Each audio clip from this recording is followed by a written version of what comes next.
Hello everyone, welcome back to Topper Brains. आज हम लोग chapter 4.2 water pollution from class 4 को पढ़ने जा रहे हैं। और इस चैप्टर को ख़त्म करते ही इसके पीछे ही इसी वीडियो में आपको क्वेश्चन आंसर्स का भी सॉल्यूशन इसी वीडियो में आपको मिल जाएगा। तो वीडियो पर लास्ट तक बने रहें और चैनल पर नए हैं तो सब्सक्राइब जरूर कर लीजिए। और आपका जो भी क्वेरी है, जो भी चैप्टर या क्वेश्चन आंसर चाहिए, आप कमेंट सेक्शन में कमेंट करके ज़रूर बताइए, तभी मैं आपको प्रॉपर वीडियो आपको दे पाऊँगा। तो हम लोग फटाफट स्टार्ट करते हैं इस चैप्टर को। Water pollution. Water pollution, pollution का मतलब क्या होता है, सबसे पहले आपको ये जानना चाहिए। पॉल्यूशन पॉल्यूशन का मतलब होता है जो अनवांटेड चीज़ जो हो जाता है।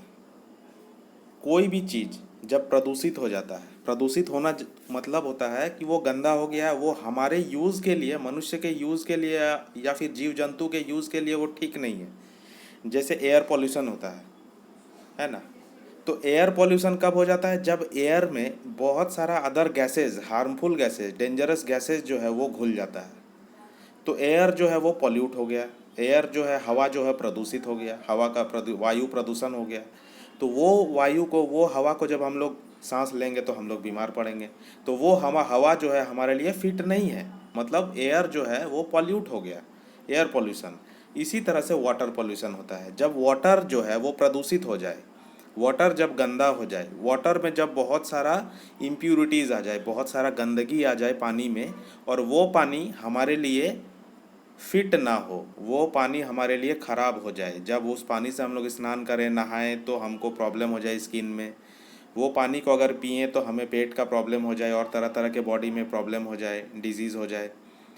तो और वो गंदा पानी जब मछली को मिले तो मछली भी उससे प्रॉब्लम, मछली भी प्रॉब्लम फेस करे, या फिर और भी एक्वाटिक एनिमल्स है जो पानी के अंदर रहते हैं, तो वो लोग मरने लगते हैं जब पानी गंदा हो जाता है बहुत। तो वाटर जब पॉल्यूट होता है तो मनुष्यों को नुकसान पहुंचाता है, और पानी में रहने वाला, वाटर में रहने वाला जो जीव जंतु है उनको भी नुकसान पहुंचा देता है। ठीक है। तो वाटर पॉल्यूशन का मतलब आई होप कि आपको समझ में आ गया होगा कि वाटर जब पूरा गंदा हो गया हो, हमारे यूज़ का बिल्कुल ना रहा हो। ठीक है। तो वाटर सोर्सेज है। सबसे पहले वाटर सोर्सेज, सोर्सेज का मतलब स्रोत होता है, कहाँ से वाटर आता है, वो सोर्स मतलब कहाँ से आता है water. We know that lakes are large water bodies in natural depressions. तो हम लोगों को पता है नेचुरल वे में, प्राकृतिक वे में जो पाया जाता है, लेक्स, नहर हो गया, नदी हो गया, रिवर हो गया, लेक्स हो गया, ये सब जो है ये naturally water, available water bodies है जहाँ से हमको पानी मिलता है। Unlike that dams and reservoirs are very large water bodies but man made in nature. ठीक है। उससे अलग डैम्स होता है, डैम्स में भी पानी होता है, डैम बनाया जाता है मनुष्य के द्वारा, ह्यूमन बींग्स जो है वो डैम बनाता है। जैसे धनबाद में है मैथन डैम, बहुत तरह का डैम है। तो डैम को बाउंड्री लगा करके डैम बनाया जाता है और उसमें पानी को उसमें रोका जाता है। रिजर्वॉयर्स, रिजर्वॉयर्स भी वैसा ही आदमी के द्वारा बनाया जाता है, मैन मेड होता है, और इसमें पानी को स्टोर किया जाता है। तो ये नेचुरल नहीं है, कहने का मतलब ये है। These store water for human these store water for human use. ये सब में पानी को स्टोर किया जाता है इंसानों के यूज़ के लिए। These are made by erecting an embankment and restricting the water flow of any stream or river. तो ये सब कैसे बनाया जाता है, इसमें सीधा एक इम्बैंकमेंट खड़ा किया जाता है, ऐसे ऐसे बाउंड्री लगाया जाता है सीधा। ठीक है। इरेक्ट मतलब सीधा होता है, इम्बैंकमेंट मतलब उसके किनारे जो बाउंड्री किया जाता है, कोई तालाब के किनारे अगर बाउंड्री कर दे तो वो कैसा दिखेगा, उस तरह से समझो। और रेस्ट्रिक्टिंग द वाटर, वाटर को वहाँ पे रोका जाता है, ये बाउंड्री कर करके वाटर को इसके अंदर में रोक लिया, तो वाटर अब बाहर नहीं निकल पाएगा वहाँ से। तो इस तरह से उसको स्टोर किया जाता है इम्बैंकमेंट बना के, और कोई रिवर या स्ट्रीम को उस तरह से रोका जाता है पानी उसमें। We often see people bathing and swimming in them. हम लोग देखते हैं कि लोग जो है उसमें नहाते हैं और स्विम करते हैं और तैरते हैं, बोटिंग करते हैं, कैनोइंग करते हैं, मतलब वाटर गेम्स जो भी है, बोटिंग वगैरह, canoeing and other water games such as scuba diving are played. Scuba diving भी किया जाता है, डाइव किया जाता है। तो ये सब गेम्स भी उस तरह के स्टोर वाटर में किया जाता है। जैसे समुद्र में भी होता है स्कूबा डाइविंग वगैरह, फिर उसके बाद रिवर्स में भी होता है, लेकिन स्टोर वाटर में भी होता है, ये बताया जा रहा। The water in these reservoirs is used in generating electricity, in irrigation through canals, in supplying water to the urban areas for daily requirements ETC। अच्छा, इन रिजर्वायर्स में ये जो पानी स्टोर किया हुआ इनको रिजर्वायर बोल रहा है। रिजर्वायर मतलब इसमें रिजर्व करके रखा गया है पानी को। तो ये किस काम आता है? ये जेनरेटिंग इलेक्ट्रिसिटी, बिजली का उत्पादन किया जाता है, यहाँ से इलेक्ट्रिसिटी बनता है और इसको सिंचाई में यूज़ किया जाता है। खेतों में जब सिंचाई होता है, इरिगेशन उसको बोलते हैं, खेत में पानी पटाना जिसको बोलते हैं नॉर्मल भाषा में उसको सिंचाई बोलते हैं, इरिगेशन। तो उसमें यूज़ होता है। उसके बाद supplying water to urban area, शहर में वाटर को सप्लाई जब किया जाता है, शहर में वाटर का सप्लाई कहाँ से होता है? वो डैम में जो पानी स्टोर किया हुआ है वहीं से होता है। Due to different public activities water at these water bodies gets polluted. और इंसानों के, पब्लिक का ही एक्टिविटी से इन वाटर बॉडीज़ में जो पानी है वो पानी जो है वो पॉल्यूट होता जा रहा है, वो गंदा होता जा रहा है, प्रदूषित होता जा रहा है। अब पढ़ते हैं हम लोग वाटर पॉल्यूशन क्या है, जो मैंने शुरू में बताया आपको। Water pollution is the mixing of undesired harmful waste in ground water, lakes, rivers, seas and oceans by human activities. क्या बोल दिया इसमें कि वाटर पोल्यूशन क्या है? वाटर पोल्यूशन एक mixing of undesired harmful waste. Undesired का मतलब क्या होता है? अनडिजायर्ड का मतलब होता है जो हम नहीं चाहते हैं, फालतू चीज़। अनडिजायर्ड, डिज़ायर का मतलब होता है चाहना, और अनडिजायर का मतलब होता है जो हम लोग नहीं चाहते हैं और वो आ जा रहा है उसमें। पानी में जब अनचाहा चीज़ आ जा रहा है, फालतू चीज़ आ जा रहा है, हार्मफुल चीज़, फालतू नुकसानदेह चीज़ जब ग्राउंड वाटर में, ग्राउंड वाटर माने धरती के अंदर जो पानी है, लेक्स में, नहर, रिवर, नदी, समुंदर, सीज, ठीक है। और ये सब जो होता है ये सब आदमी लोगों के वजह से ही होता है, लोग ही पानी को गंदा करते हैं। तो we pollute water bodies by bathing, washing clothes, bathing domestic animals, throwing domestic garbage, pouring sewage and industrial waste, disposing animal and human dead bodies etc etc। तो ये जो काम है ये हम ही लोग करते हैं। We pollute the water bodies, उसमें हम लोग नहाते हैं, उसमें हम लोग कपड़े धोते हैं, उसमें हम लोग डोमेस्टिक एनिमल, गाय भैंस सबको घुसा के उसमें नहला देते हैं। देखे ही होंगे आप लोग गाँव में किस तरह से भैंस को भी उसमें घुसा दिया गया है और वहीं से पानी सप्लाई भी हो रहा है पीने के लिए। अब पियो भैंस वाला पानी। थ्रोइंग डोमेस्टिक गार्बेज, घर का जो अचड़ा कचड़ा है सब हम लोग पानी में फेंक देते हैं, नदी में फेंक देते हैं, फेंकते ही हैं, देखे ही होंगे आप। Pouring sewage and industrial waste, मतलब इंडस्ट्री का जो वेस्ट, मान लीजिए आपके घर के पास कोई कंपनी है, उससे जो गंदगी निकल रहा है वो भी नदी में घुसा दिया जा रहा है, रिवर में घुसा दिया जा रहा है। Disposing animal and human dead bodies, और आदमी का जो डेड बॉडी है इवन वो भी नदी में बहा दिया जाता है। तो बताओ नदी का पानी खराब होगा कि नहीं होगा? और वही पानी पीने के लिए सप्लाई किया जाता है, वही पानी शहरों में भेजा जाता है। The pollution passing through different water bodies ultimately reaches the seas and oceans. और ये पॉल्यूटेड पानी जो है, ये गंदा पानी जो है, ये धीरे धीरे समुद्र में, महासागर में पहुंच जाता है। These have become the dumping sites for all kinds of waste such as garbage, sewage, industrial effluents, electronic waste, etc. Oil wells and oil tankers also cause pollution through oil spills। तो अब ये जो नदी वाला area है, ये river का जो पार्ट है, अब नदी को ये लोग, मतलब लोग जो है वो डंपिंग साइट्स बना लिए हैं।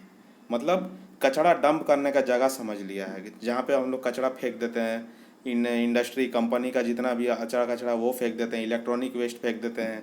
और ऑयल वेल्स और ऑयल टैंकर जो होता है जिसमें ऑयल तेल रखा जाता है, जो खास करके समुद्र में शिप्स के द्वारा, जहाज के द्वारा सप्लाई किया जाता है, उसमें जब लीक हो जाता है, उसमें जब छेद हो जाता है और ऑयल निकल जाता है, तो ऑयल पानी में आ जाता है और वो पूरा पानी को पॉल्यूट कर देता है। ठीक है, आपका कोई भी क्वेश्चन होगा तो आप कमेंट सेक्शन में कमेंट ज़रूर कीजिए, मैं उसका आंसर दूंगा। और आप लोग चैनल पर नए हैं तो प्लीज़ सब्सक्राइब कर लीजिए और अपने सारे दोस्तों को ये वीडियो को शेयर कीजिए, अपने पूरे क्लासमेट्स को, तभी आप सबको हेल्प मिल पाएगा और मैं और भी वीडियो डालता रहूँगा।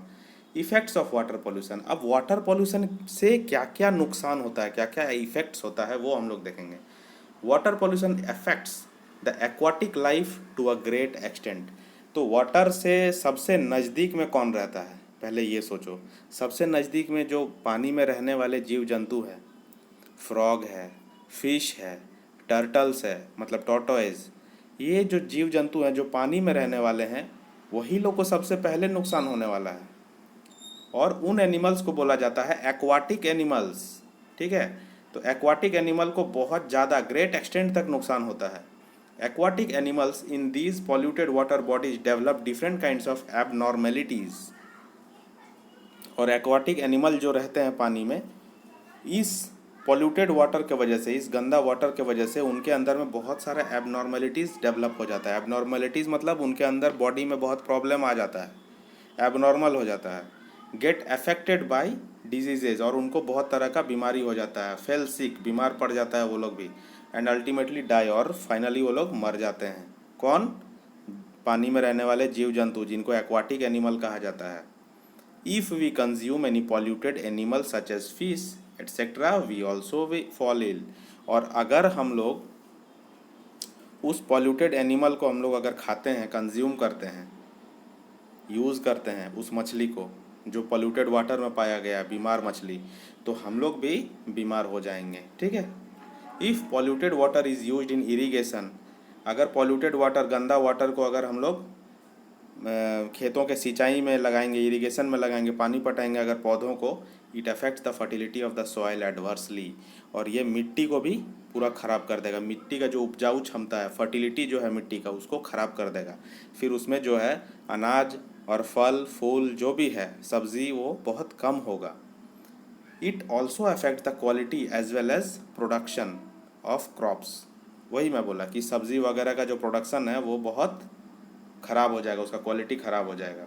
उसके बाद प्रोटेक्शन ऑफ वाटर बॉडीज़। अब ये वाटर बॉडीज़ जो होते हैं, रिवर हो गया, सी हो गया, ओशन हो गया, वेल हो गया, जहाँ जहाँ पानी मिलता है उनको वाटर बॉडीज़ बोलते हैं। ठीक है, तो वाटर बॉडी का हम लोग बचाव कैसे करेंगे, प्रोटेक्शन कैसे करेंगे गंदगी से, पॉल्यूशन से? वी पॉल्यूट वाटर बॉडीज़, हम लोग खुद वाटर बॉडी को पॉल्यूट करते हैं। Hence it is our duty and responsibility to prevent pollution. तो हमारा ही ये ड्यूटी है और हमारा ही जिम्मेदारी है कि हम लोग वाटर को पॉल्यूशन से बचाएं। We can check it by following measures. Check it का मतलब हम लोग इसको रोक कैसे सकते हैं। तो वाटर पॉल्यूशन को हम लोग कैसे रोक सकते हैं, ये कुछ पॉइंट्स दिया हुआ है, तो हम लोग ये पॉइंट्स को पढ़ेंगे। By recycling and disposing garbage properly. हम लोग गार्बेज को रिसाइकिल करना चाहिए, मतलब जो भी कचरा है अगर उसको रिसाइकिल किया जा सकता है तो हम लोग बार बार उसको रिसाइकिल करके यूज़ करें, एक ही बार में फेंक ना दें। और हम लोग जो है गार्बेज, कचरा जो है वो अगर फेंक भी रहे हैं तो वो प्रॉपरली फेंकें, अच्छे से फेंकें और सही जगह पे फेंकें।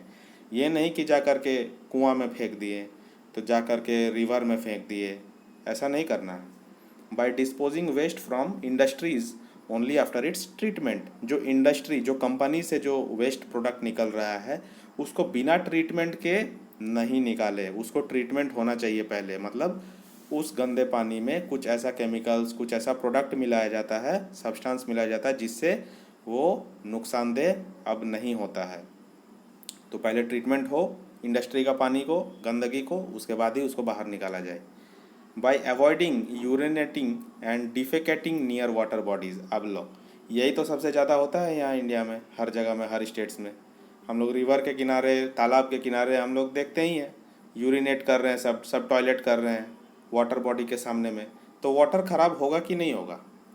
तो ये चीज़ को अवॉइड करना होगा, हम लोगों को अवॉइड करना होगा। यूरिनेटिंग एंड डिफेकेटिंग मतलब टॉयलेट करना। तो वहाँ पे टॉयलेट, पानी के जो स्रोत है, नदी है, तालाब है, उनके आसपास वैसा नहीं करें। और कोई करे तो उसको समझाओ, और नहीं समझे तो उसको उसके जवाब में समझाओ। ठीक है। By discouraging bathing, washing and bathing animals in them. फिर हम लोग उसमें नहाते हैं, साबुन यूज़ करते हैं, डिटर्जेंट पाउडर, सर्फ, निरमा, ये सब यूज़ करते हैं। फिर गाय भैंस को घुसा के नहला देते हैं, तो उसका जो गंदा पानी है वो कहाँ जाएगा? वो फिर वाटर बॉडी में चला गया और वाटर बॉडी को ख़राब करेगा। तो वो भी नहीं होना चाहिए। By laying down sewage and water pipe separately away from each other. जो हम लोग अंडरग्राउंड पाइप जो होता है, सीवेज का और वाटर पाइप्स, मतलब गंदा पानी का जाने का जो लाइन हम लोग अंडरग्राउंड बनाते हैं, नाला जो बनता है, ड्रेन बनता है, और वाटर का जो पाइप रहता है वो सब दूर दूर होना चाहिए, एक जगह पे नहीं होना चाहिए। फिर by encouraging farmers to use natural fertiliser. Farmers लोग जो हैं वो लोग फर्टिलाइज़र यूज़ करते हैं। फर्टिलाइज़र मतलब उर्वरक जो होता है, यूरिया वगैरह ये सब जो होता है, जिसको खेतों में यूज़ करने से प्रोडक्शन बढ़ जाता है, फिर वेजिटेबल्स वगैरह बढ़ जाता है, अच्छा होने लगता है। तो वो फर्टिलाइज़र जो है वो केमिकल फर्टिलाइज़र ना यूज़ करे, मैनमेड फर्टिलाइज़र ना यूज़ करे, नेचुरल फर्टिलाइज़र यूज़ करे। क्योंकि नेचुरल फर्टिलाइज़र में क्या आता है, काऊ डंग, काऊ डंग का जो गोबर होता है उसका सुखा करके मैन्योर्स बनाया जाता है। गाय का जो गोबर है, भैंस का गोबर है, इन लोगों का जो काऊ डंग, ये सब जो डंग है, इनको सुखा करके पाउडर बना करके मिट्टी में मिक्स किया जाता है। तो ये नेचुरल फर्टिलाइज़र है, इससे नुकसान नहीं होगा मिट्टी को।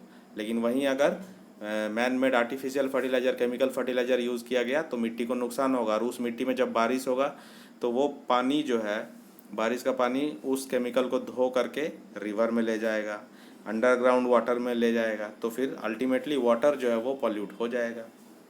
तो इससे बचना है हमें। By keeping the wells covered, हमें घर में, गांव में जो कुआं है पानी का, उसको ढक के रखना चाहिए, ठीक है, ताकि गंदगी ना हो। चैप्टर यहाँ पे ख़त्म होता है। आपको कुछ समझ में नहीं आया तो कमेंट सेक्शन में कमेंट कीजिए, हम लोग फिल इन द ब्लैंक्स करेंगे अभी। There is dash amount of fresh water present on the earth. तो there is less amount of fresh water present on the earth. Fresh water जो है हमारे अर्थ में बहुत कम है। Polluted water affects the fertility of the soil. Dams and reservoirs are very large water bodies. We should dispose waste from industries only after its treatment. Collection of rainwater is rainwater harvesting. बरसात के पानी को store करके रखना बाद में use करने के लिए, उसको कहते हैं रेन वाटर हार्वेस्टिंग। अब आता है true false. Unwise use of water is water conservation. Water conservation का मतलब हुआ पानी को बचा के रखना।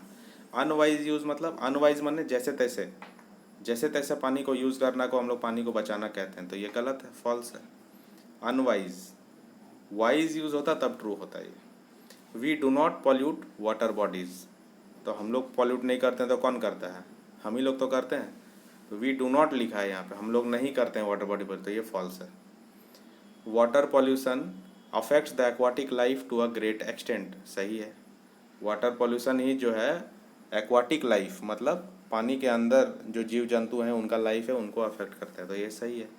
There is huge amount of fresh water available on the earth. बहुत ज़्यादा ह्यूज अमाउंट है फ्रेश वाटर का, गलत है। बहुत कम वाटर अब बचा है अर्थ में, पानी बचा करके चलें आप लोग भी, जैसे तैसे यूज़ ना करें। We should keep the wells covered, हाँ भाई सही है, वेल्स को हमें कवर करके रखना चाहिए। यहाँ पे दो क्वेश्चन है, how can we protect our water bodies from pollution, मतलब हमारे वाटर बॉडी को पॉल्यूशन से कैसे बचा सकते हैं, और explain the effects of water pollution on aquatic animal. तो इसका मैंने क्वेश्चन आंसर रेडी कर दिया है, हम लोग फटाफट देख लेते हैं। First question, how can we protect our water bodies from pollution. We can protect our water bodies from pollution by the following ways. इस तरह से हम लोग वाटर बॉडी को बचा सकते हैं पॉल्यूशन से। By recycling and disposing garbage properly, by disposing waste from industries only after its treatment, by avoiding urinating and defecating near water bodies. Bathing, washing and washing animals should be avoided by encouraging farmers to use natural fertilizers, by keeping the wells covered. अगर आप ये सब भूल भी जाएं तो खुद से आंसर आप बना करके भी लिख सकते हैं। मैंने अच्छे से आपको समझा दिया है कि कैसे हम लोग वाटर बॉडी को बचा सकते हैं वाटर पॉल्यूशन से। सबसे पहले तो आप बोल सकते हैं कि हम लोगों को, एनिमल्स को, हम लोगों को खुद को वॉशिंग क्लोथेज ये सब नहीं करना चाहिए पानी में। We should not wash clothes. अगर ये लाइन्स आप भूल जाते हैं तो मैं बोल रहा हूँ कि हम लोगों को कपड़े नहीं धोना चाहिए, हम लोगों को एनिमल्स को वहाँ नहीं धुलाना चाहिए, हम लोगों को वेस्ट प्रोडक्ट जो है वो वाटर में नहीं फेंकना चाहिए। इस तरह से आप बना के भी लिख सकते हैं। Explain the effects of water pollution on aquatic animals. तो एक्वाटिक एनिमल में क्या इफेक्ट पड़ता है वो भी हम लोग देख लिए। Water pollution affects the aquatic life to a great extent. Aquatic animals in these polluted water bodies develop different kinds of abnormalities, मतलब बहुत सारा का उनका प्रॉब्लम आ जाता है उनके बॉडी में। गेट्स अफेक्टेड बाई डिजीजेज, उनको बहुत सारा बीमारी हो जाता है एनिमल्स को। Fell sick and ultimately die, और पानी में रहने वाले जो एनिमल हैं वो लोग अल्टीमेटली मर जाते हैं। तो वीडियो कैसा लगा ज़रूर कमेंट करके बताइए, और आप अपना नाम ज़रूर कमेंट कीजिए कमेंट सेक्शन में, और आप कहाँ से हैं, आपका जगह भी बताइए, ताकि हम लोग को पता चले कि हमारा वीडियो जो है वो कहाँ कहाँ से बच्चे देख रहे हैं। So thank you for watching, have a nice day.